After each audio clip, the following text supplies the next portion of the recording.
Hello बच्चा लोग, मैं आदित्यानंद आपका वेलकम करता हूं मॉडर्न फिजिक्स के एक और बेहतरीन से सेशन में। Dual nature of radiation and matter लगभग कंप्लीशन की तरफ बढ़ रहा है और हम आज पढ़ने वाले हैं डी ब्रोगली वेवलेंथ एंड खूब सारे न्यूमेरिकल करने वाले हैं। तो आज है अपना लेक्चर नंबर 3। छोटे छोटे टॉपिक्स हैं इसमें 3-4, जैसा कि मैंने फर्स्ट लेक्चर में बताया था। तो आज अपन लेक्चर नंबर 3 ले रहे हैं और आज अपन कवर करेंगे डी ब्रोगली हाइपोथेसिस को। और उससे पहले कुछ क्वेश्चंस बहुत ही इंपॉर्टेंट और पीवाईक्यू करना है, जिससे सारे वेराइटीज को अपन कवर अप करें। तो जल्दी से पेन कॉपी निकाल लीजिए और तैयार हो जाइए आज एक और मजेदार से सेशन में धुआं धुआं उड़ाने के लिए। तो चलिए सर, सबसे पहले क्वेश्चंस को सॉल्व करते हैं। तो 2016 का एक क्वेश्चन है, जरा सा इसको टेकल करते हैं अपन लोग। स्टॉपिंग पोटेंशियल का ज्ञान मैंने दिया है, थोड़ा सा रिवीजन कर लेते हैं। क्या बोलते हो तुम लोग? थोड़ा रिवीजन कर लेते हैं सर। ओके, चलो चलो चलो चलो चलो। मैंने बताया था कल के डेट में, लास्ट क्लास में, कि stopping potential is related to K max and threshold wavelength and threshold frequency is related to the work function of the metal. Graph आप पता है, आइंस्टाइन फोटोइलेक्ट्रिक इक्वेशन पता है। ये जो E-5 है वही किसके बराबर होगा? वो के मैक्स के बराबर होगा। फिर मैंने बताया था के मैक्स को हम लिख सकते हैं E into stopping potential is equal to E-5। ये जो एनर्जी ऑफ फोटोन है उसको हम लिख सकते हैं दो तरीके से, या तो hc/λ लिख सकते हैं या फिर h न्यू। बहुत बढ़िया बात है ना। फिर इससे अपन ने खूब सारे ग्राफ व्राफ बनाया था, स्ट्रेट लाइन वगैरह ये सब देखा था। क्लियर हो गया। फिर एक बहुत इंपॉर्टेंट बात बताया था मैंने कि कभी भी थ्रेशोल्ड वेवलेंथ निकालना तो उसे फाई से रिलेट करेंगे। hc/λ0, this λ0 is called threshold wavelength. या फिर इस वर्क फंक्शन को मैं एच न्यू नॉट भी बोल सकता हूं। New not is called threshold frequency. तो अगर मुझे थ्रेशोल्ड फ्रीक्वेंसी किसी क्वेश्चन में पूछता है निकालने के लिए, तो मैं वर्क फंक्शन को प्लैंक्स कांस्टेंट से डिवाइड कर देता हूं। क्लियर है। और अगर मुझसे पूछता है लैम्डा नॉट तो एच सी को फाई से डिनोट करता हूं। तो अगर मुझसे पूछता है थ्रेशोल्ड वेवलेंथ तो एच सी को फाई से डिवाइड करता हूं, है ना। एच सी के नीचे फाई आ जाता है, एच सी के नीचे फाई आ जाता है। बहुत बढ़िया। तो ये सारी चीज हमने कवर अप किया है, सोचा है, सीखा है, देखा है और इसको हमने समझा है अभी तक। तो चलिए शुरू करते हैं। कुछ क्वेश्चंस को सॉल्व करना इंपॉर्टेंट है। अच्छा, हमेशा मैं बोलता हूं कि stopping potential is related to K max. तो हमेशा याद रखना कि के मैक्स जो है half M V square, half M V max का होल स्क्वायर। यस, कि हम इलेक्ट्रॉन के इजेक्शन की बात कर रहे हैं, तो मास ऑफ द इलेक्ट्रॉन का वैल्यू यहाँ पे आता है। यह होता है इलेक्ट्रॉन का चार्ज इनटू स्टॉपिंग पोटेंशियल के प्रोडक्ट के बराबर, क्योंकि ये जो एनर्जी है वही काइनेटिक एनर्जी में कन्वर्ट हो रहा होता है। और हम सारे के सारे इलेक्ट्रॉन्स को अगर रोक देते हैं तो कोई भी इलेक्ट्रॉन दूसरे एनोड पे नहीं जा पाता है। स्टॉपिंग पोटेंशियल का यही कॉन्सेप्ट बताया था लास्ट क्लास में। अगर आपको कोई दिक्कत है तो लास्ट क्लास वाला वीडियो रेफर करने के बाद यहाँ पे आइए। तो चलिए शुरू करते हैं। खूब सारे न्यूमेरिकल। सबसे पहले ये रिवीजन हो गया, फॉर्मूला देख लिया हमने। सबसे पहले क्वेश्चन का तो मैंने बोला कि when a metallic surface is illuminated with the radiation of wavelength lambda. तो पहले लैम्डा से रेडिएट किया, ठीक है। बोल रहे the stopping potential is V when the same surface बोलने का मतलब हुआ फाई सेम हो गया, is illuminated with radiation of wavelength 2 lambda. मेरे ख्याल से ये कल शायद कल करवाया था, उसे आ गया है तो क्वेश्चन ले लेते हैं इसमें क्या है। तो मैंने जो एनर्जी दिया hc/λ, ये दो जगह गया। कहाँ कहाँ? एक वर्क फंक्शन पे फाई पे, और दूसरा स्टॉपिंग पोटेंशियल फर्स्ट केस में v है। तो काइनेटिक एनर्जी जो हम लिखते हैं वो लिखते हैं क्या? E इंटू वी, क्योंकि vs ही v है, स्टॉपिंग पोटेंशियल v है। तो ये इक्वेशन 1 हो गया पहला केस का। अब दूसरा क्या बोल रहा है? सेम सरफेस मतलब फाई सेम होगा, illuminated with radiation of wavelength 2 lambda. इस बार क्या होगा? ये hc/2 lambda.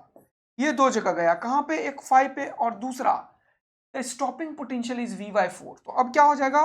E into v/4, और इसे क्या बोलोगे? इक्वेशन 2। तो ये इक्वेशन 1 और इक्वेशन 2 को सॉल्व करेंगे और हमें मिल जाएगा थ्रेशोल्ड वेवलेंथ। क्या मिल जाएगा? Threshold wavelength. थ्रेशोल्ड वेवलेंथ हमेशा फाई से रिलेटेड होता है, और वेवलेंथ पूछा तो hc/λ0। तो ये कल कराया था, मुझे याद आ गया लास्ट क्लास में भी, लेकिन आप लोग इसे सॉल्व भी कर पाएंगे। तो कहने का मतलब है सर, फाई का वैल्यू अगर यहाँ से निकाल लें तो इसमें डाल देंगे तो हो जाएगा। तो इसके लिए क्या करो तुम, फाई निकालना है तुम्हें, यानी कि ये निकालना है तो ईवी का वैल्यू निकाल लो यहाँ से, ठीक है, कोई दिक्कत नहीं है। ईवी का वैल्यू क्या होगा? hc/λ-5। तो फ्रॉम इक्वेशन 1 एंड 2 देखो कैसे सॉल्व कर रहे हैं। ईवी का वैल्यू अगर मैं यहाँ से पूछूं तुमसे तो क्या बोलोगे? ये जो ईवी होगा वो होगा एच बाय लैम्डा माइनस 5। क्या होगा? H bye lambda minus 5। ये वाला वैल्यू उठा के कहां पे रख दो? यहां पे रख दो ईवी का। तो देखो फ्रॉम इक्वेशन 2 और ये ईवी का वैल्यू लिखा है तो क्या लिख पाओगे? H by 2 lambda. इसको सॉल्व करता हूं अगर मैं फ्रॉम इक्वेशन 2, क्या लिखूंगा जल्दी से बताओ? फ्रॉम इक्वेशन 2 क्या लिखूंगा जल्दी से? H by 2 lambda. ओके ठीक है, कोई दिक्कत नहीं। Is equal to 5 plus 5 is equal to है 5 प्लस ईवी बाय 4। तो 1/4 को बाहर करता हूं और ईवी का वैल्यू जो यहां से लिखा है वो लिख देता हूं मैं। तो H C by lambda minus 5 लिख लेता हूं। ठीक है, बिल्कुल H C by lambda minus 5 लिख देता हूं। H C by lambda minus 5 लिख देता हूं। तो देखो इसको सॉल्व करके मजा आया तुम्हें। हो जाएगा H C by 2 lambda is equal to 5 plus ये हो जाएगा H C by 4 lambda minus 5 by 4। अब देखो ये एच सी बाय 4 लैम्डा को इधर कर देता हूं तो मैं हो जाएगा क्या?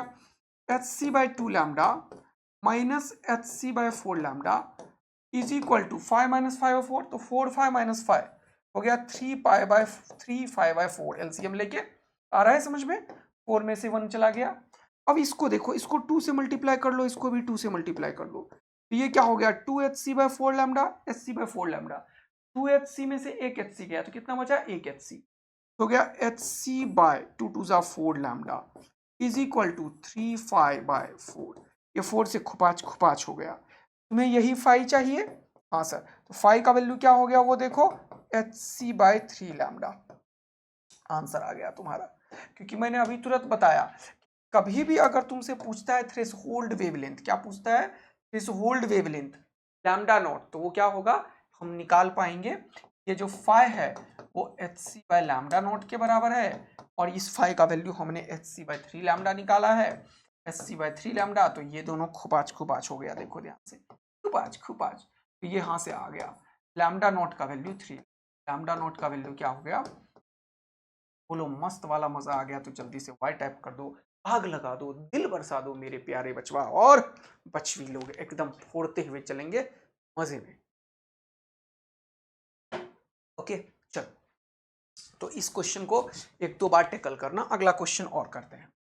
तो ये एक क्वेश्चन 2015 का भी देखेंगे। बोला a photo electric surface is illuminated successively by monochromatic light of wavelength lambda and lambda by 2।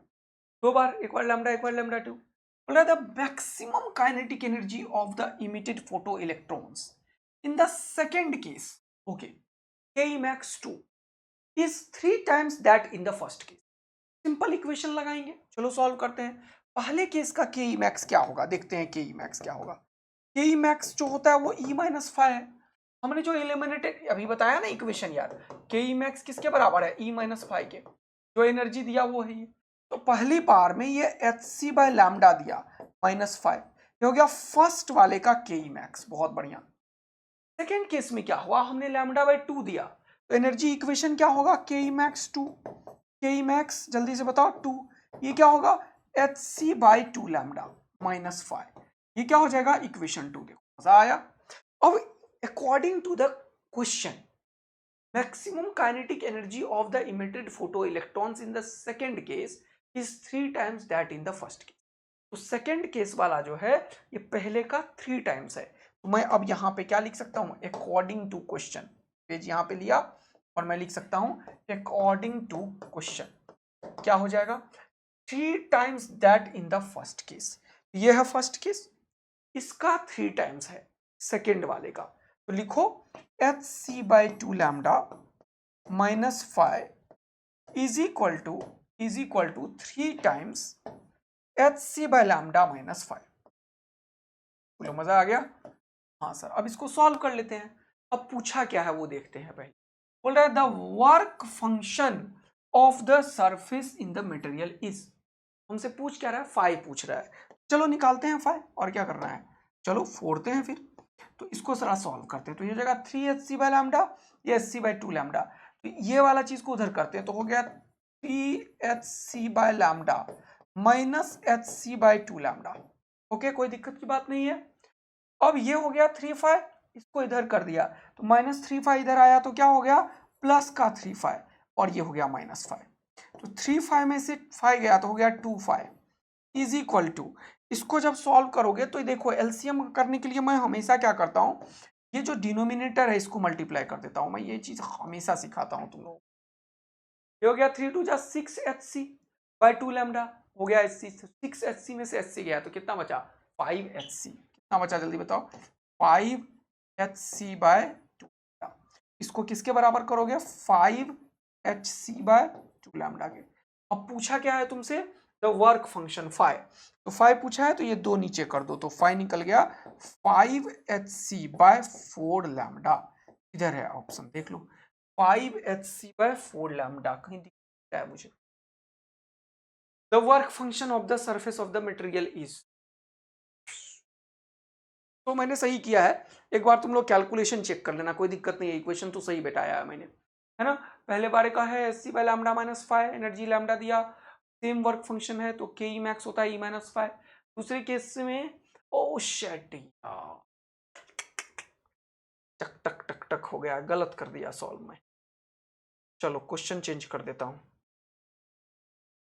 अब देखो दिमाग लगा रहा हूं मैंने चेंज क्या किया वो देख लो। सही है अपना तो सही है, जो आदित्य ने सॉल्व कर दिया तो सही ही होगा, लेकिन भाई यहाँ लैम्डा बाय 2 था, यहाँ हमने 2 लैम्डा ले लिया, तो 2 लैम्डा के लिए ये क्वेश्चन सही है। तो अब मैं क्या क्या करता हूँ, एक ऑप्शन को बना दूंगा यही, ठीक है, ऑप्शन को ये बना दूंगा, ठीक है। पहला काम ये करूंगा ऑप्शन को बना दूंगा, ये वाला ऑप्शन को बी को बना देता हूँ। ये देखो नया क्वेश्चन बना दिया मैंने। और कुछ घपला हो रहा है क्या? हाँ, यहाँ पे लैम्डा बाय 2 नहीं 2 लैम्डा लिख देता।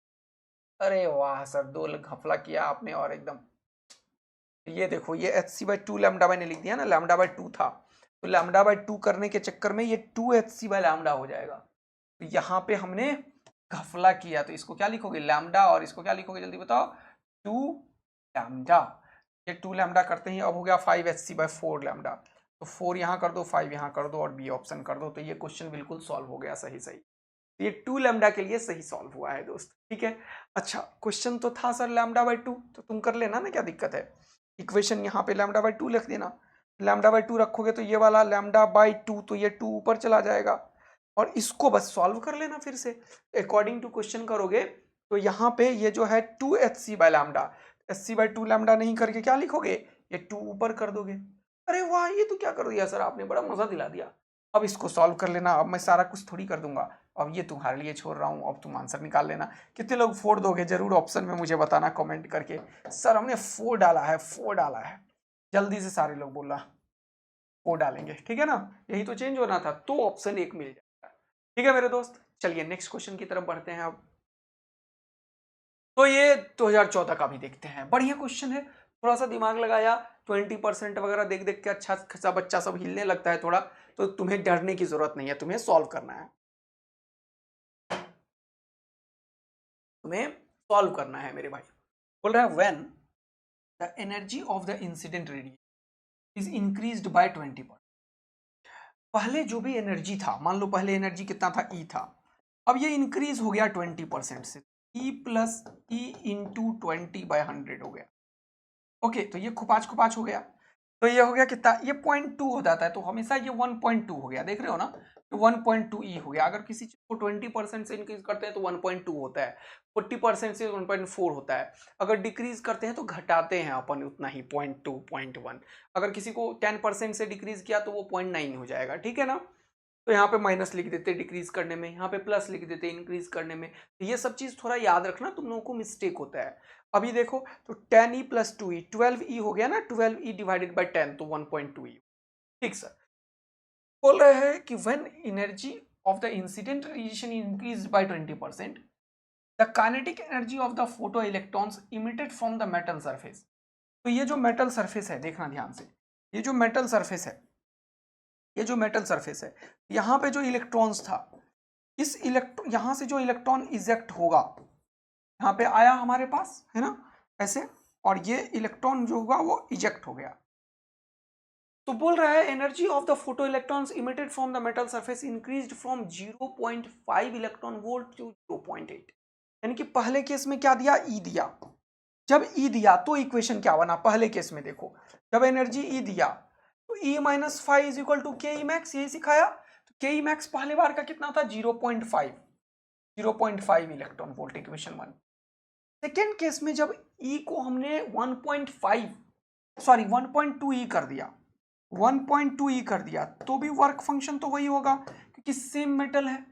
When the energy of the incident radiation is increased, metal surface की कोई बात नहीं कर रहा है, सिर्फ पूछ रहा है work function of the metal, यानी कि सेम मेटल सरफेस को दो एनर्जी दिया, पहले ही दिया, अब सेकेंड केस में क्या कर दिया 1.2 E दिया, तो E जो दिया तो उसके लिए ये वाला एनर्जी था, क्योंकि बोला है इसने कि when the energy of the incident radiation is increased by 20%, the kinetic energy of the photoelectrons emitted from the metal surface increased from 0.5 electron volt to 0.8 electron volt. 0.5 से कितना हो गया अब किसका, kinetic energy of the ejected electron, है ना। ये क्या है, ये क्या है भैया, जल्दी से देखो, the kinetic energy of the photo electrons emitted. Equation में हमेशा वो काइनेटिक एनर्जी ऑफ के मैक्स होता है, का एनर्जी है के मैक्स का, तो 0.8 इलेक्ट्रॉन वोल्ट यहां पे लिख लो।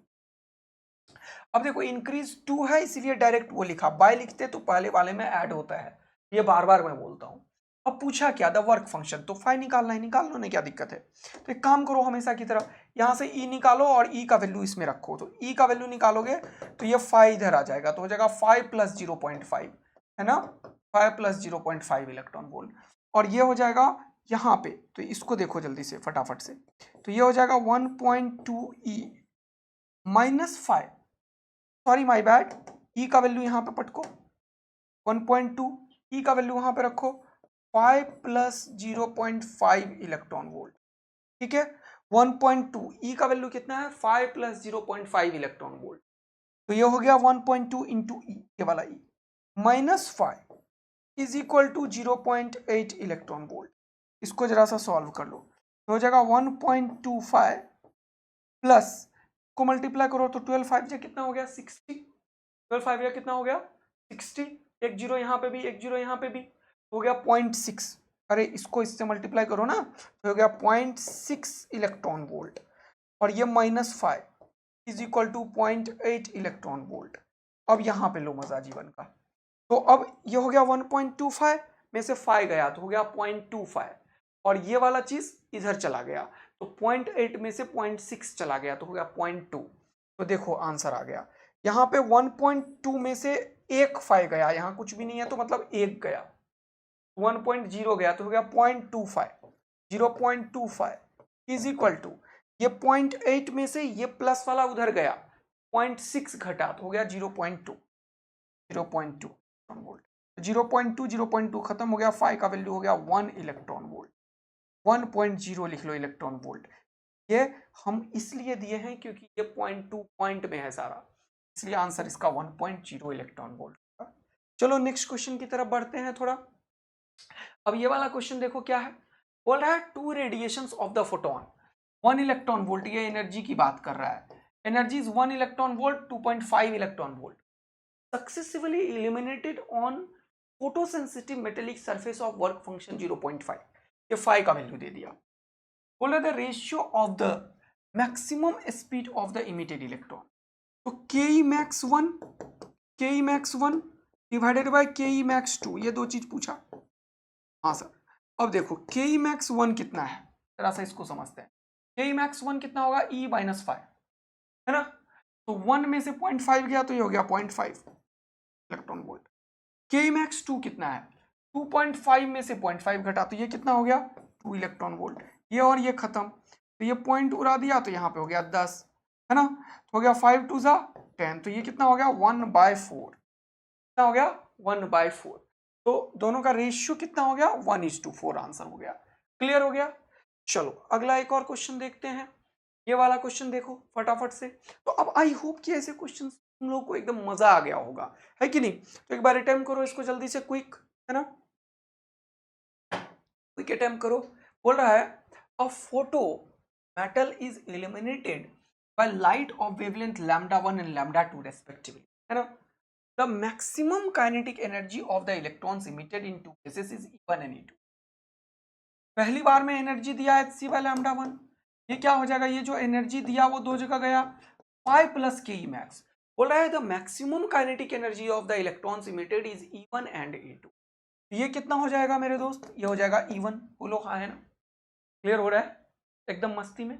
हाँ, फिर दूसरे वाले में क्या हो गया, H C by lambda 2 is equal to 5 plus दूसरे वाले का कितना हो गया E2। E2 देखो बोल रहा है the work function of the metal, तो फिर से वही क्वेश्चन, यहां से फाइ निकाल के इसमें रख दो, आंसर आ जाएगा। यहां से फाइ का वैल्यू निकालो, फाइ का वैल्यू क्या होगा, H C by lambda 1 minus E1, और ये वाला चीज इसमें रख दो तो आंसर आ जाएगा। कर लेना इसको, अब मैं कैलकुलेशन नहीं करता, बहुत इजी कैलकुलेशन है, आ जाएगा, कोई खास दिक्कत नहीं है, मुझे नहीं दिख रहा मुश्किल, क्योंकि ये जैसे ही यहाँ पे लिखोगे एच सी इधर आएगा, एच सी कॉमन आएगा, ये सॉल्व हो जाएगा, तो E2 माइनस E1 समथिंग दिख ही रहा है आंसर फटाक से। ठीक कर लोगे, फाइ का वैल्यू रखते हैं यहाँ पे आंसर। एक और क्वेश्चन वैसा ही है, इसको अटेम्प्ट करना अब। अच्छा ये तो मैंने सॉल्व ही कर दिया तुरंत से मेरे ख्याल से, इस बार ये क्वेश्चन मैंने सॉल्व कर दिया है, बट स्टॉपिंग पोटेंशियल इसका डिफरेंट है। अच्छा, स्टॉपिंग पोटेंशियल 3V0 है, ये अब मैं नहीं कराऊंगा, ये तुमसे हो जाएगा, दो इक्वेशन लगा के सॉल्व करके आंसर जरूर। चलिए सर ठीक है, बढ़िया।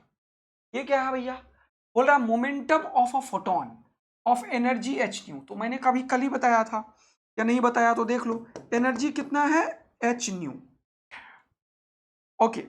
और मोमेंटम क्या होता है अभी मैं बताऊंगा, एच बाय लैम्डा होता है। अब आ गया क्वेश्चन तो पढ़ लो, अभी डी ब्रोगली वेवलेंथ में बताने वाला हूं। मोमेंटम क्या होता है एच बाय लैम्डा, तो इसको मैंने सी से मल्टीप्लाई कर देता हूं, सी से, तो ये एच सी बाय लैम्डा को दुनिया बोलती है ई, ये हो गया ई बाई सी, तो एच न्यू क्या है एक्चुअल में ई है ना, है ना, है ना, है ना, तो ई के बदले में निकालना क्या है momentum,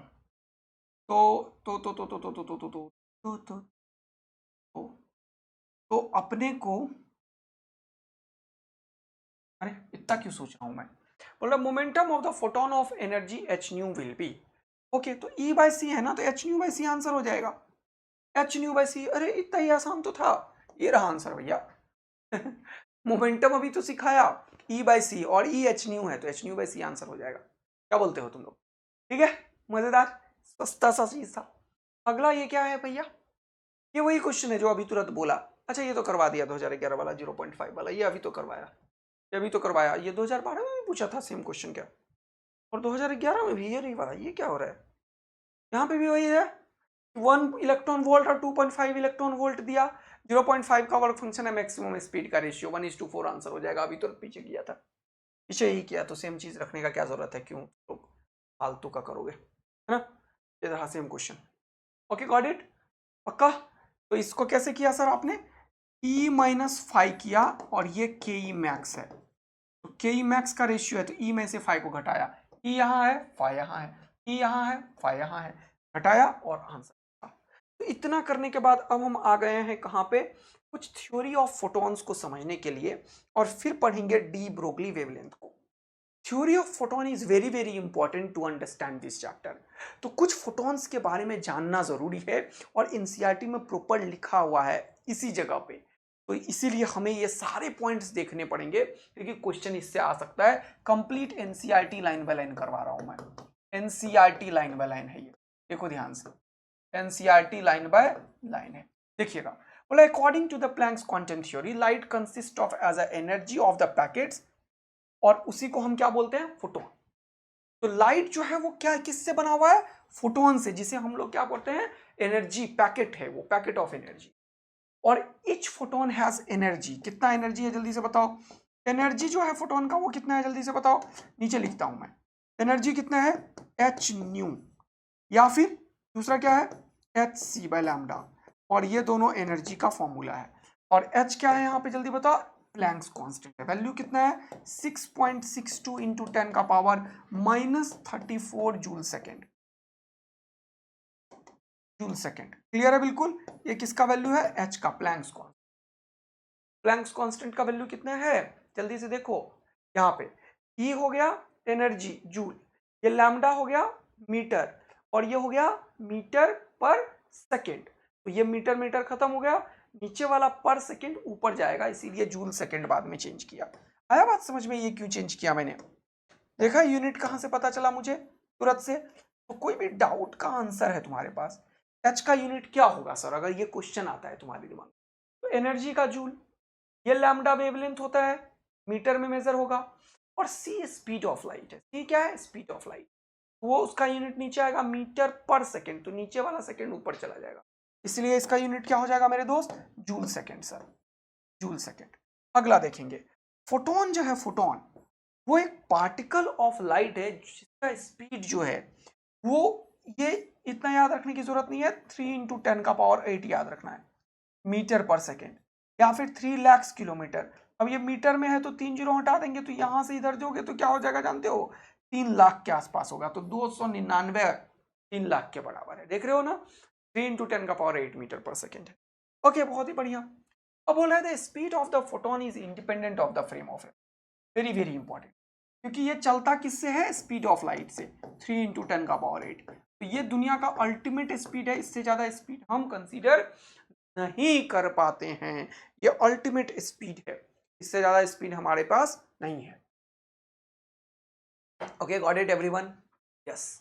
the rest mass of the photon is 0। Photon का कोई भी मास नहीं होता, यानी कि मास of the photon is not defined, ठीक है।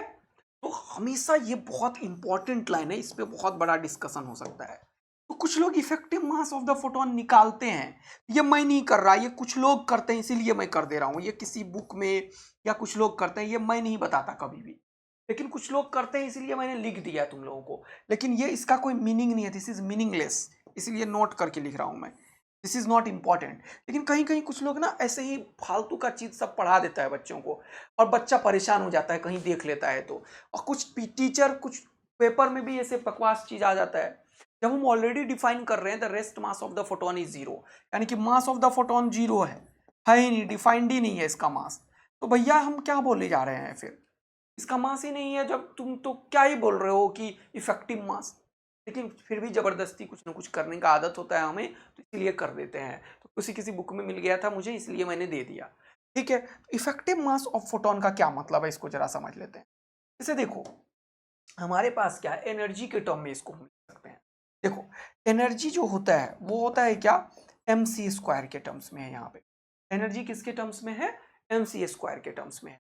अब यहाँ पे हम जो एनर्जी है वो वेवलेंथ के टर्म्स में पता है, तो इसी एनर्जी का दूसरा फॉर्मूला हम लिखते हैं, क्या देखना जल्दी से, क्या एच न्यू लिख सकते हैं या फिर hc/λ लिख सकते हैं। तो इन दोनों को अगर इक्वेट करोगे, या तो इससे इक्वेट कर लो इसे, या इससे इक्वेट कर लो, तो फ्रीक्वेंसी के टर्म में मास आ जाएगा, या फिर वेवलेंथ के टर्म पे। तो जब तुम इससे इक्वेट करोगे तो क्या निकल के आया वो देखो, एक सी से सी खत्म, m का वैल्यू क्या आ गया यहाँ पे, h/c × λ। देखो, लेकिन ये बकवास काम है, बार बार बोले जा रहा हूं मैं, h/ ये c नीचे आ जाएगा तो c × λ, ये हो जाएगा रेस्ट मास। अब h प्लैंक्स कांस्टेंट है और लैम्डा वेवलेंथ है। अब जितना भी लाइट है, लाइट में तो 7 डिफरेंट कलर्स है ना यार, व्हाइट लाइट आया तो वो विवजियोर के अकॉर्डिंग है ना, किसके अकॉर्डिंग है, विवजियोर के अकॉर्डिंग है ना, विवजियोर। सबसे ज्यादा वेवलेंथ इसका है, ये वेवलेंथ बढ़ता हुआ क्रम है, ये लैम्डा वेवलेंथ इसका सबसे ज्यादा है, इसका सबसे कम है, ठीक है। और मास जो है वो इनवर्सली प्रोपोर्शनल टू वेवलेंथ आ गया इस इक्वेशन से। इस इक्वेशन से क्या आया, mass is inversely proportional to wavelength. तो लैम्डा रेड लाइट का सबसे ज्यादा होता है, lambda red is highest then lambda any, lambda any मतलब लैम्डा वायलेट मान लो। तो लैम्डा का जो मास होगा रेड का वो सबसे ज्यादा होगा, सॉरी सबसे कम होगा, क्योंकि वेवलेंथ रेड का सबसे ज्यादा है तो मास सबसे कम होगा। इसीलिए मैंने लिखा कि वायलेट लाइट का जो मास होगा, देखो ध्यान से, mass of the violet light is greater than the mass of the red, क्योंकि mass is inversely proportional to the wavelength, और लैम्डा रेड का ज्यादा है तो जिसका लैम्डा ज्यादा है उसका मास कम होगा, जिसका लैम्डा ज्यादा है उसका मास कम होगा, जिसका लैम्डा ज्यादा है उसका मास कम होगा। तो यहाँ पे क्या लिखा हमने, मास जो है, देखो ध्यान से, मास जो है किसका, वायलेट का ज्यादा होगा, इसका मास से, इसका मास से, जल्दी से देखो, रेड के मास से, देखो ध्यान से, mass of the red light. लेकिन ये कॉन्सेप्ट्स अपने आप में एक फ्लॉप और बेकार कॉन्सेप्ट है, लेकिन कहीं कहीं लिख जाता है, इसलिए मैंने तुम्हें समझा दिया दोस्त, ठीक। लेकिन हम क्या बोलेंगे हमेशा, मास डिफाइंड ही नहीं है, rest mass of the photon is, okay done. लेकिन कहीं कहीं कुछ लोग भी बता देते हैं, क्या ये बताऊं मैं। Okay, now the point is, according to the Planck's quantum theory, जो फोटोन है वो डायरेक्टली प्रोपोर्शनल है फ्रीक्वेंसी के ऑफ द रेडिएशन। तो एनर्जी ऑफ द फोटोन मैंने दो जगह बता दिया है तुम्हें, क्या, E is equal to hc/λ और h न्यू। अब यहां पे मैं क्या चाहता हूं वो देखो, यहाँ पे मैं क्या चाहता हूँ तुम्हारे लिए, मैं चाहता हूँ कि ये एनर्जी को तुम समझो, तो इसीलिए मैंने बताया था कि एनर्जी के लिए ये वर्ड यूज करोगे तुम, एच क्या है 6.62 इंटू 10⁻⁻34 जूल सेकेंड, और इंटू सी का वैल्यू है 3 इंटू 10⁸ मीटर पर सेकेंड, सब एसआई में है, वेवलेंथ ये है।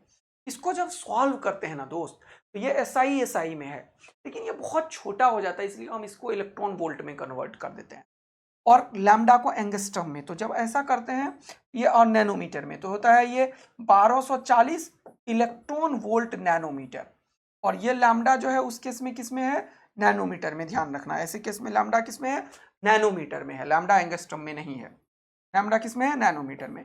और अगर इसी को एंगस्ट्रम में कन्वर्ट करते हैं तो ये हो जाता है 12400 इलेक्ट्रॉन वोल्ट नैनोमीटर। गलत, अब तुमने कन्वर्ट कर दिया एंगस्ट्रम में, एक जीरो बैठा के, तो ये हो गया एंगस्ट्रम, और इस बार लैम्डा किस में है, एंगस्ट्रम में, तो ये दोनों कैंसिल आउट हो जाता है, रिजल्ट हमेशा इलेक्ट्रॉन वोल्ट में आ जाता है मेरे।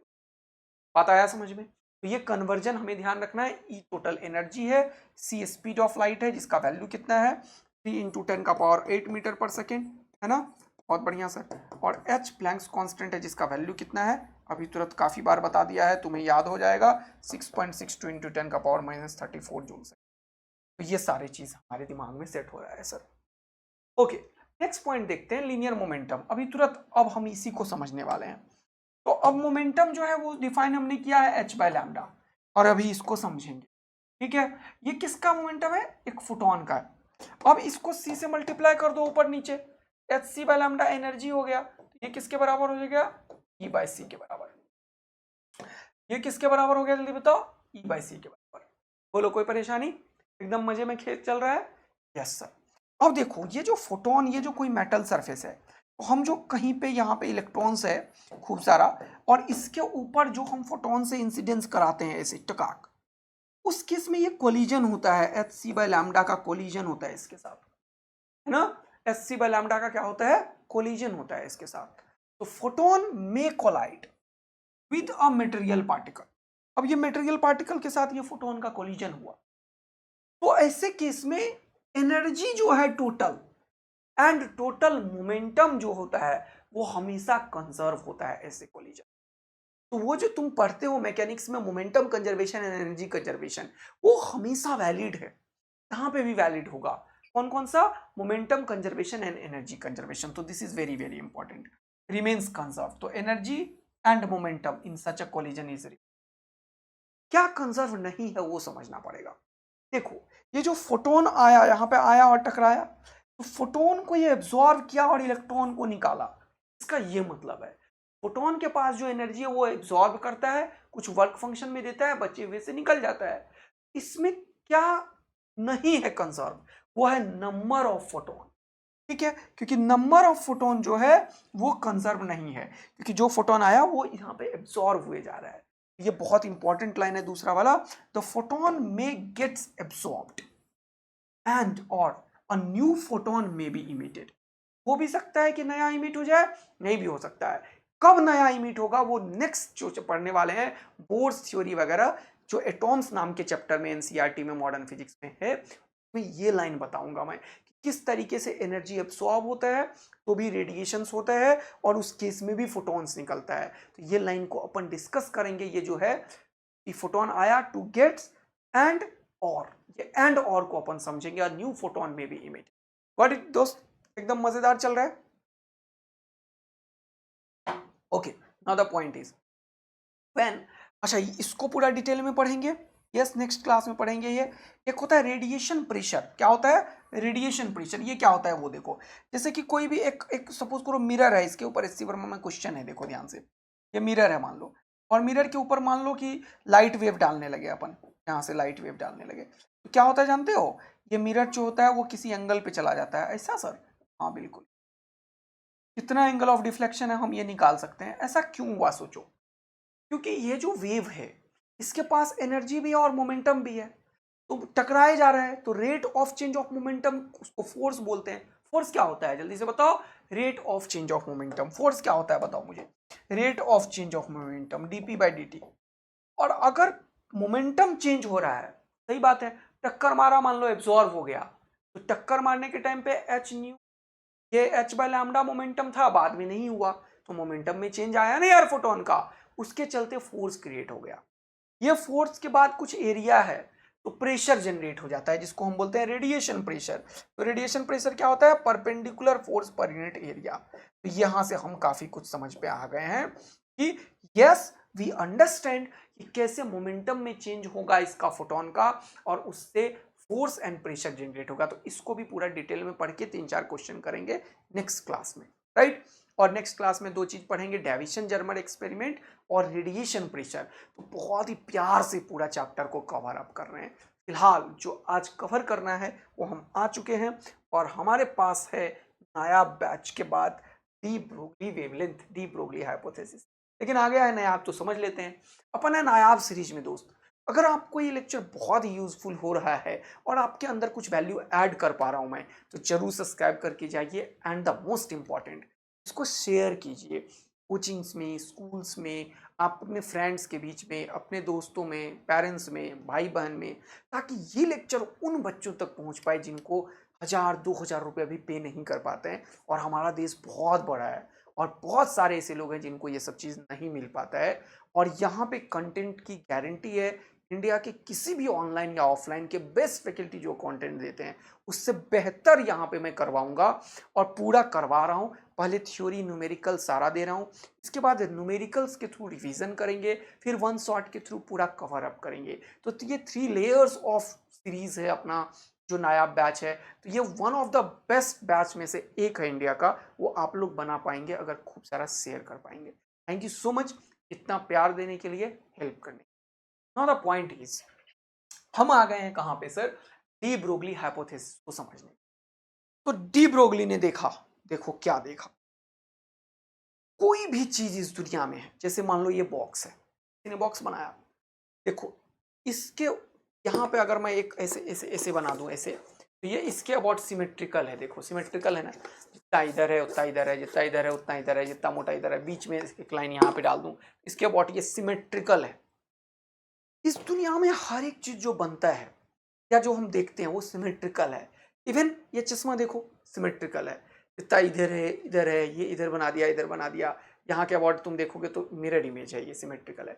इवन भगवान ने जो हमें बनाया हम भी सिमेट्रिकल है। यहाँ से बीच में ऐसे काट दो, ओ एक आंख इधर एक आंख इधर, नाक का आधा होल इधर आधा उधर, दांत इधर आधा, एंड सो ऑन पूरा, एक हाथ इधर पैर इधर, सब चीज पूरा बॉडी एक सिमेट्रिकल है। इस सिमेट्री का एक बहुत ही बढ़िया एग्जाम्पल लिया किसने? डी ब्रोगली ने। और उसने बोला डी ब्रोगली हाइपोथेसिस है, उसके पास कोई प्रूफ नहीं था, बस वो दुनिया को देखते हुए, एक्सपेरिमेंट को देखते हुए उसने एक एक लाइन बोला, क्या? जैसे ये लाइट है, ये लाइट है, अभी मैंने बताया था तुम लोगों को, हाँ सर, इस लाइट के पास दोनों नेचर है, क्योंकि मैंने अभी तुरंत पढ़ा है कि ये जो फोटो इलेक्ट्रिक इफेक्ट है वो तो हम पार्टिकल बिहेवियर से ही इसका एक्सप्लेन कर पाए। फोटो इलेक्ट्रिक इफेक्ट किस बिहेवियर से हम एक्सप्लेन कर पाए? पार्टिकल बिहेवियर ऑफ लाइट से, याद है? ये जो लाइट है वो पार्टिकल बिहेवियर से हम एक्सप्लेन कर पाए, जबकि इस लाइट में और भी चीज था। क्या था सर? जल्दी से बता दीजिए आप। मैंने बताया था ये वेव को भी, वेव नेचर को भी कर रहा है। किसे एक्सप्लेन कर रहा है? वेव नेचर को। ये किसे एक्सप्लेन कर रहा है? देखो वेव नेचर को। ये किसे एक्सप्लेन कर रहा है? देखो वेव नेचर को। यहाँ पे बहुत बहुत बहुत बहुत इंपॉर्टेंट बात, ये वेव नेचर को भी एक्सप्लेन कर पा रहा है और ये पार्टिकल नेचर को भी एक्सप्लेन कर पा रहा है। बोलो हाँ है ना, कोई भी परेशानी नहीं है। तो ये wave nature and particle nature दोनों इस लाइट के पास है, जबकि इसका रेस्ट मास 0 है। ये कोई पार्टिकल है नहीं एक्चुअल में, ये एनर्जी का पैकेट है जिसके अंदर पार्टिकल बिहेवियर है, जबकि इसका रेस्ट मास 0 है, और इसके अंदर वेवलेंथ के टर्म्स में एनर्जी एंड मोमेंट। तो डी ब्रोगली ने देखा इस दुनिया में सिर्फ सिमेट्री है। तो जब वेव के पास पार्टिकल हो सकता है, क्योंकि दुनिया में सबसे पहले लोगों ने समझा कि यार ये जो लाइट है वो क्या है, इन टर्म्स ऑफ वेव है। बाद में हमने फोटो इलेक्ट्रिक एक्सपेरिमेंट्स वगैरह किया, तो हमने क्या देखा कि एक पार्टिकल बिहेवियर भी है, यानी कि वेव। फिर आइंस्टाइन आए, फिर उन्होंने बोला कि भैया ये वेव भी है और ये पार्टिकल है, इसीलिए ये ड्यूल नेचर है, इसके पास दो दो चीज की दो दो प्रकृति है, इसके अंदर दो दो नेचुरल फिनोमिना है इसके अंदर। तो light has a dual nature. In similar fashion de Broglie ने बोला कि भैया ये जो सिमेट्री का कॉन्सेप्ट है वो सिर्फ इसी के पास नहीं है, कोई मूविंग पार्टिकल के पास भी है। यानी कि जैसे वेव के पास पार्टिकल नेचर और यहाँ पे वेव नेचर दोनों है, वैसे ही कोई मासिव पार्टिकल, इसीलिए इसका नाम है डी ब्रोगली वेवलेंथ जो है वो किसके लिए है, जल्दी से बताओ। ये मासिव पार्टिकल के लिए। अगर कोई एम मास का पार्टिकल है और वो वी वेलोसिटी से ऐसे जा रहा है, जैसे हम हैं, तुम हो, या कोई एक बॉल को उठा के मैं इसे फेंक दिया, ये सब पार्टिकल को अगर वेलोसिटी दे दिया, तो ये मूविंग बॉडी अगर कोई भी है तो इसके अंदर भी वेव कैरेक्टर है। इसने बोला the particle has a wave character, particle has a wave character, यानी कि अगर हम चल रहे हैं तो हमारे अंदर एक वेव एसोसिएटेड है।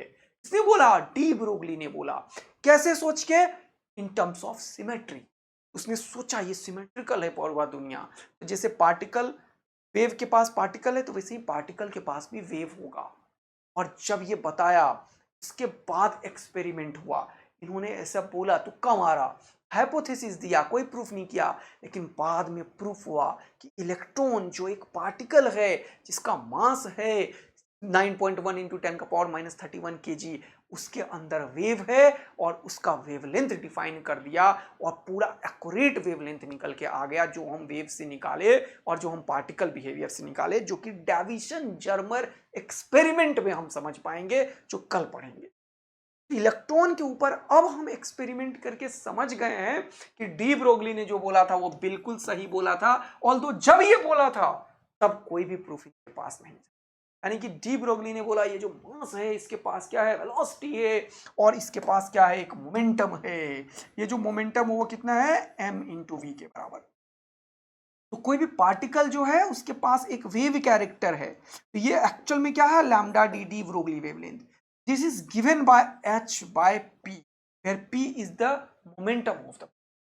यहां से हमें समझ में पूरा अच्छे से आ गया कि यस, ये जो है ये किसी भी पार्टिकल का वेवलेंथ है, और p के बदले हमने क्या लिख दिया, mv। अब यहां से बात आगे निकल गई और हमें पूरा का पूरा अब तो एक्सपेरिमेंटल वेरिफिकेशन तक आ गया कि यस डी ब्रोगली। तो डी ब्रोगली का हाइपोथेसिस आता है एग्जाम में, इसीलिए इसको जरा सा समझ लेंगे अपन लोग और देख लेंगे। तो डी ब्रोगली ने सपनों की दुनिया में देखा, इमेजिन किया that light possesses both wave and particle nature। Light के पास दोनों कैरेक्टर है। Similarly matter must also possesses both nature, particle as well as. तो ये सिमेट्री के तरीके से ये थेसिस दिया इसने डी ब्रोगली ने, और बाद में डेविसन जर्मर ने एक्सपेरिमेंट करके प्रूफ कर दिया कि डी ब्रोगली जो बोल रहा है वो सही है। एक पार्टिकल के पास एक वेव कैरेक्टर है और उसका वेवलेंथ उसने जो निकाला इस डी ब्रोगली के फॉर्मूले से, और जो एक्सपेरिमेंटल डेटा था बिल्कुल वेरीफाई हुआ, जो अपन कल पढ़ेंगे, Davisson Germer experiment. Okay sir, now De Broglie imagined that despite the particle nature of the matter, wave must also be associated with the material particle। एकदम सही कि पार्टिकल के पास पार्टिकल नेचर है बट इसके पास वेव भी है, और वो जो वेव है, the wave associated with the material particle are defined as the matter wave। ये जो दिया वेवलेंथ वो किसका दिया डी ब्रोगली ने, मैटर वेव का। इसीलिए डी ब्रोगली हमेशा जब भी नाम आएगा तो तुम्हारे दिमाग में आएगा क्या, मैटर वेव। यानी कि एक ऐसा चीज जिसके पास मास है, जिसके पास मोमेंटम है, उसके पास वेवलेंथ। यानी कि अगर कोई एम मास का बॉडी है और ये जा रहा है तो ये एक्चुअल में ऐसे सांप की तरह बनता हुआ जा रहा है, टिक टिक टिक टिक, और वेव कैरेक्टर इसके अंदर एसोसिएटेड, और that wavelength lambda is given by h by p, where p is the momentum, h is the Planck's. Okay sir, बहुत बढ़िया, बहुत सुंदर, बहुत। तो अब हमें इससे एक क्वेश्चन गारंटी आता है, चाहे जेईई मेन हो, चाहे फिर नीट हो, कोई भी एग्जाम हो, इससे एक क्वेश्चन पक्का गारंटी आता ही आता है। तो अब अपन क्वेश्चन करेंगे सारा। तो चलिए शुरू हो जाते हैं, धुआं धुआं उड़ाते हैं। सबसे पहले मैंने हेडिंग दिया है D Broglie wavelength associated with the moving particle. अब इस पे खूब सारा क्वेश्चन करेंगे और मजा मजा ले लेंगे। चलो जल्दी। सबसे पहला चीज है हमारे पास कि सपोज करो कि ये जो कोई पार्टिकल है एम मास का मान लो, और वी वेलोसिटी से जा रहा है, तो इसके पास मोमेंटम होगा, कितना होगा, एम वी। इसके पास काइनेटिक एनर्जी होगा, कितना होगा, हाफ एम वी स्क्वायर। अब इस काइनेटिक एनर्जी को मैंने नाम दे दिया, मान लो ई, छोटा लिखने के लिए बोल रहा हूं, समझ गए ना, काइनेटिक एनर्जी को क्या बोल दिया, ई। तो यहाँ पे v का स्क्वायर है तो मैं क्या करता हूँ m से मल्टीप्लाई और m से डिवाइड कर देता हूँ। तो ये क्या हो जाएगा, देखो ये हो जाएगा mv का होल स्क्वायर, बोलो हाँ है ना, m का स्क्वायर v का स्क्वायर, और ये हो जाएगा 2m, बोलो हाँ है ना। अभी क्या सिखाया है कि mv p के बराबर है दोस्त, सही बात है सर। तो ये क्या हो जाएगा p स्क्वायर बाई 2m, बोलो बोलो बोलो, ये क्या हो जाएगा मेरे भाई, ये हो जाएगा p स्क्वायर बाई 2m। यानी कि हमें मजा आया सर, यहां से सीखा हमने ये जो p स्क्वायर है वो 2m e के बराबर है। तो p जो है वो क्या हो जाएगा, root under 2m e। Very very very, यानी कि अब अभी तक जो मैंने बोला कि de Broglie wavelength associated with the moving particle, उसको हम काइनेटिक एनर्जी के टर्म्स में भी लिख सकते हैं, हाँ सर, और जो फॉर्मूला है उसके टर्म्स में भी लिख सकते हैं। ये एक बहुत ही डेंजरल फॉर्मूला अब निकल रहा है, डेंजरल फॉर्मूला, लैम्डा डी ब्रोगली जो होगा वो होगा h बाय लैम्डा के बराबर, h बाय पी के बराबर। ये p जो है वो m इंटू के बराबर है। अब ये जो v है mv, ये क्या है एक्चुअल में p, और ये किसके बराबर है, रूट अंडर 2m के ई के बराबर है, रूट अंडर 2m इंटू ई, और ई एक्चुअल में काइनेटिक एनर्जी है, तो एक बार तुम्हारे लिए लिख दिया। अब इस पे हजारों फॉर्मूला मैं बना सकता हूं तुरंत। जैसे सपोज करो मैंने बोला कोई पार्टिकल स्टार्ट किया, स्टार्ट करने के टाइम पे इसका इनिशियल वेलोसिटी जी, टी टाइम के बाद इसका वेलोसिटी वी हो गया, मान लो वीटी क्या होगा u प्लस ए टी, इसके पास मान लो एक्सेलरेशन है ए। देखो नया नया चीज कैसे मैं बनाते जा रहा हूं अब। तो ये क्या हो जाएगा, इनिशियल वेलोसिटी 0 है तो vt जो होगा वो क्या होगा, at के बराबर। अब ऐसे केस में अगर मैं फॉर्मूला बनाने की कोशिश करूं डी ब्रोगली वेवलेंथ का, क्या होगा भैया, एच बाय एम तो पहले से था, v के बराबर vt लिख दोगे। कोई पूछता है मान लो t टाइम के बाद कोई पार्टिकल रुका हुआ था, एक्सेलरेशन नहीं लगा, बताओ इसका डी ब्रोगली वेवलेंथ क्या है। तो डी ब्रोगली वेवलेंथ क्या होगा, h by M into V, और v क्या है pt, pt क्या है at, हो गया h बाय एम। कितना मजा आया तुम्हें, कितना मजा आया, h बाय एम, देख रहे हो। तो अब तुम एक ऐसे जगह पे पहुंच गए हो जहां पे तुम्हारे पास खूब सारे टूल्स एंड टेक्निक पैदा हो गया। अब इसके ऊपर धुआं धुआं उड़ा देंगे क्वेश्चन का। अब मुझे क्या है, काइनेटिक एनर्जी मिलता जाएगा, मैं नया नया फॉर्मूला बनाता चला जाऊंगा। तो काइनेटिक एनर्जी निकालने के हजारों तरीके हैं। फॉर एग्जाम्पल सपोज करो कि अगर मेरे पास कोई चार्ज पार्टिकल है, कोई चार्ज पार्टिकल है सपोज करो, D Broglie wavelength associated with the charge particle. अब तुम्हें चार्ज पार्टिकल के केस में एक बड़ा ही बढ़िया चीज बताता हूं। जैसे चार्ज पार्टिकल हमारे पास क्या है, देखना जरा, हमारे पास इलेक्ट्रॉन है चार्ज पार्टिकल, बोलो हाँ है ना, हमारे पास प्रोटॉन है चार्ज पार्टिकल, बोलो हाँ है ना, हमारे पास थोड़ा सा गैप दे देता हूं यहाँ पे, मजा आएगा अभी। हमारे पास इलेक्ट्रॉन है चार्ज पार्टिकल, हमारे पास प्रोटॉन है चार्ज पार्टिकल, हमारे पास अल्फा पार्टिकल है ना, अल्फा क्या होता है, हीलियम प्लस प्लस न्यूक्लियस होता है, ओके। हमारे पास और क्या है, हमारे पास ड्यूट्रॉन है, बोलो इस तरीके से है। तो इसका हम क्या लिख सकते हैं, एक टेबल बना देता हूं मैं, चलो का मास लिख सकते हैं और चार्ज लिख सकते हैं। इसके ऊपर क्वेश्चन खूब आता है, देखना इसके ऊपर क्या कर सकते हैं अपन, मास और चार्ज लिख सकते हैं। देखो का मास और चार्ज मैं नीचे बना देता हूं, ठीक है, ओके सर कोई दिक्कत की बात नहीं है। इसका अपन क्या करते हैं, मास और चार्ज बना, ठीक है दोस्त, ओके सर, सेट हो गया।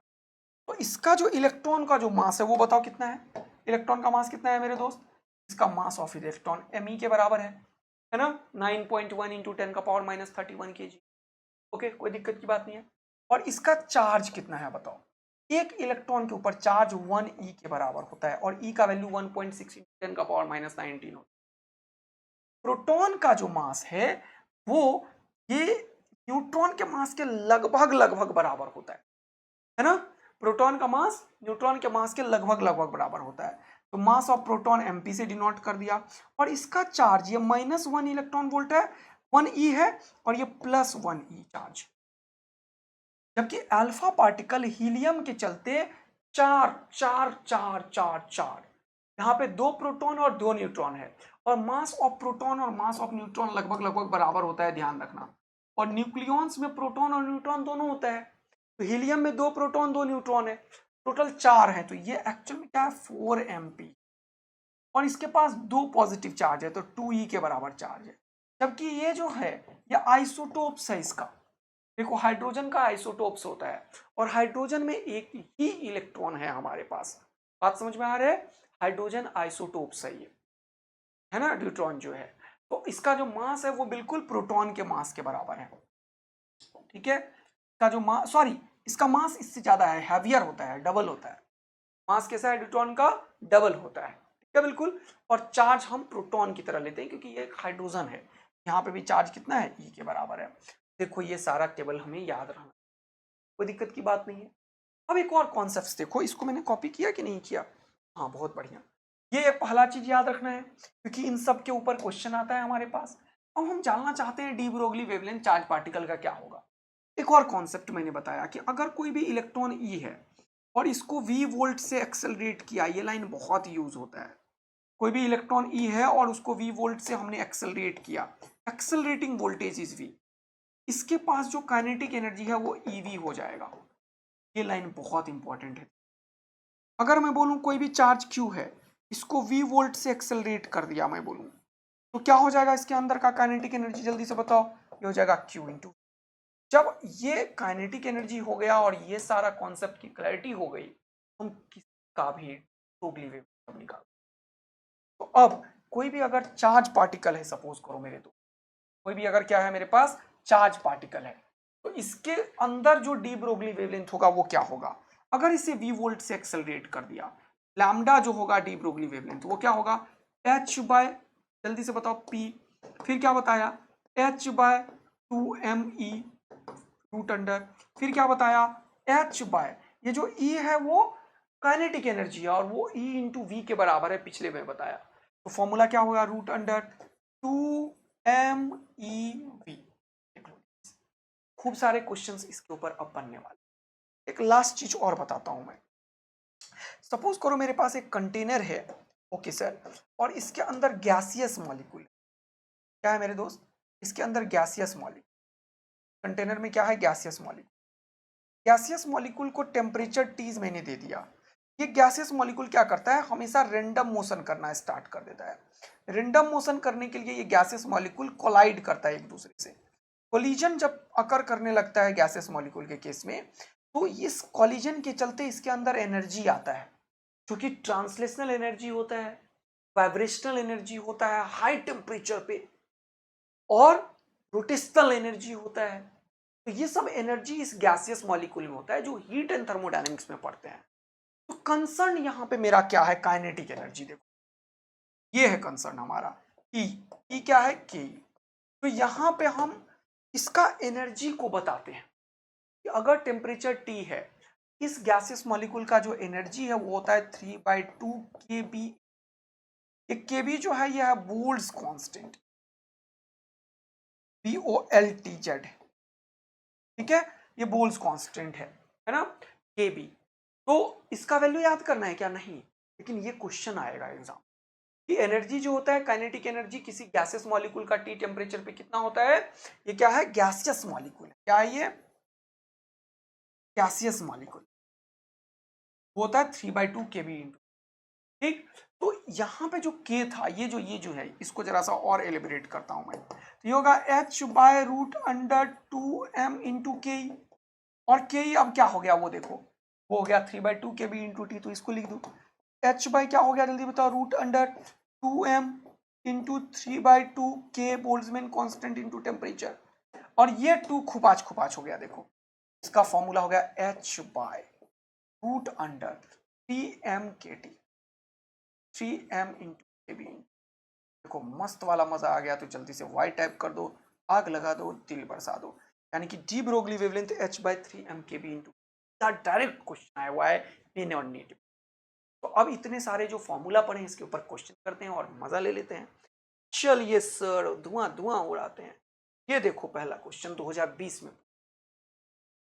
अच्छा एक और बड़ा इंपॉर्टेंट बात, अभी अभी आ जाएगा, चलो कोई बात नहीं है, पहले इसको पढ़ ही लेते हैं। ये जो अगर मैं ग्राफ पूछता हूं इसका, देखो ग्राफ, यहाँ पे देखो ग्राफ अगर पूछता हूं तो ग्राफ क्या होगा वो देखो। ग्राफ देखो जरा सा, इधर मान लो, ठीक है, और ये मान लो। देखो ये जो लैम्डा है और ये जो पी है, एच तो प्लैंक्स कांस्टेंट है, पी चेंज हो रहा है, तो लैम्डा और पी का ग्राफ कैसा होगा? Lambda is inversely proportional to B है। ग्राफ कैसा होता है? रेक्टेंगुलर हाइपरबोलिक कर्व होता है ऐसा।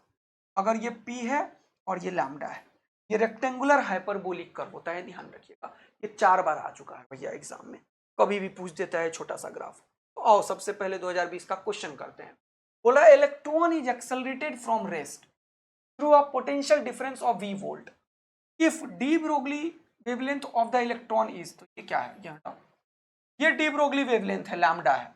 लैम्डा क्या बताया अभी तुरंत मैंने, h बाय क्या बताया जल्दी बताओ, 2 का रूट, ये सिखाया मैंने। हो गया क्वेश्चन खत्म, हो गया क्वेश्चन खत्म। बोल रहा है द पोटेंशियल डिफरेंस इज, हमसे क्या पूछा भैया, क्योंकि बोल रहा है electron is accelerated from rest to a potential difference v।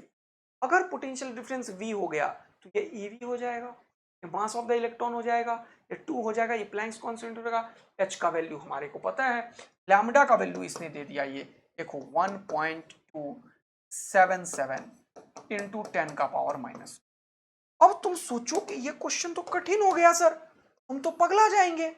ये तो h, ये मास ऑफ द इलेक्ट्रॉन, E का वैल्यू, ये तो निकालने में ही बुखार आ जाएगा सर। यस, इसीलिए इसका एक और बढ़िया चीज बता देता हूं मैं। यस सर, ये तो बताओ, कभी भी अगर इलेक्ट्रॉन वर्ड यूज हो, देखो बहुत इंपॉर्टेंट कॉन्सेप्ट बोल रहा हूं, बहुत इंपॉर्टेंट कॉन्सेप्ट है, तो इतना फॉर्मूला हम कभी नहीं लगाएंगे। क्या लगाएंगे, इलेक्ट्रॉन का direct de Broglie wavelength 12.27 angstrom divided by root under V, ये यूज करेंगे और तुम बन जाओगे क्या, डबल ए आर्मी। बताओ क्या मजा आ गया, क्या जल्दी बताओ, क्या मस्त वाला मजा आ गया। हाँ सर, इलेक्ट्रॉन के केस में ऑलवेज ये फॉर्मूला लगाएंगे, अदरवाइज तो पगला ही जाएंगे इसको सेट करने लगे तो अब देखो ये 12.27 और 12 पॉइंट यहाँ पे 77 लगभग ये आ जाएगा और तुम्हारा आंसर आ जाएगा। ठीक है, बिल्कुल। तो अपन इसके ऊपर काम करेंगे नेक्स्ट क्लास में, खूब सारा पढ़ने, ठीक है, और लाइन से खूब सारे क्वेश्चंस करवाऊंगा, बवाल खड़ा कर देंगे इतने सारे क्वेश्चंस। अच्छा, ये तो तुम कर ही सकते हो, अभी तुरंत बताया, देखो 2022 में पूछा ग्राफ जो है वो डी ब्रोगली वेवलेंथ और पार्टिकल एसोसिएटेड मोमेंटम पी, तो क्या होगा, ये होगा क्या, नहीं, लैम्डा वर्सेस पी का, नहीं ये होगा, नहीं ये होगा, रेक्टेंगुलर हाइपरबोलिक होगा ये देखो फिर से 2015 वाला क्वेश्चन कैसे नीट एंड रिपीट होता है, तो ये पी वर्सेस लैम्डा भी यही काम होगा भैया, लैम्डा वर्सेस पी, और 2024 में भी पूछा, वो भी कल करेंगे। ये सारा क्वेश्चंस आप लोग कीजिएगा, और एक भी मैं होमवर्क नहीं दे रहा हूँ, ये सब मैं करवाऊंगा तब करना, अभी बस फॉर्मूला ध्यान रखना, ये सारे क्वेश्चंस अपन कर रहे हैं। अच्छा, ये क्वेश्चन देखो आ गया अभी तुरंत, देखो D Broglie wavelength of the neutron in thermal equilibrium with heavy water at temperature T, तो अभी तुरंत क्या बताया, डी ब्रोगली वेवलेंथ अगर है तो क्या होगा, h by root under 3m/kT। बोलो मजा आया कि नहीं आया, ये कहां पे है, h by root under 3m/kT, direct formula पूछता है, लेकिन न्यूमेरिकल्स जो है और इलेक्ट्रॉन, प्रोटॉन, न्यूट्रॉन, ये 12.27 होता है, neutron 0.101 by root under B होता है, तो उस प्रोटॉन का, फिर न्यूट्रॉन का निकालते हैं तो 0.202 बाय रूट अंडर वी होता है, उसके बाद अल्फा पार्टिकल का 0. ये सारे 836 896 ये कुछ फॉर्मूले हैं जो डायरेक्ट यूज करेंगे इलेक्ट्रॉन के केस में, जो ऊपर लिख रहा था, ये सब करेंगे अपन नेक्स्ट क्लास में कवर, ये सारे क्वेश्चंस को। तब तक के लिए अपन करते हैं अब बाय बाय मेरे, ये सारा कुछ आप लोग फॉर्मूला रिवाइज कर लीजिएगा। कल का सेशन कंप्लीट न्यूमेरिकल होने वाला है, जिसमें 8-10 न्यूमेरिकल करवा के मैं 2 चीज बताऊंगा छोटे छोटे, एक कैविशन जर्मर एक्सपेरिमेंट और दूसरा रेडिएशन प्रेशर, और उसके बाद ये पूरा पहला टॉपिक खत्म होगा और 2 क्वेश्चन की संभावना इन 4 टॉपिक में से आएगी। उसके बाद अपन एटॉम स्टार्ट करेंगे, मॉडर्न फिजिक्स का सेकंड चैप्टर, 4 है जिसमें 1 खत्म हो जाएगा कल। Thank you, love you, bye. खूब सारा शेयर कीजिए, पढ़ाई कीजिए, क्वेश्चन सॉल्व कीजिए, थैंक यू।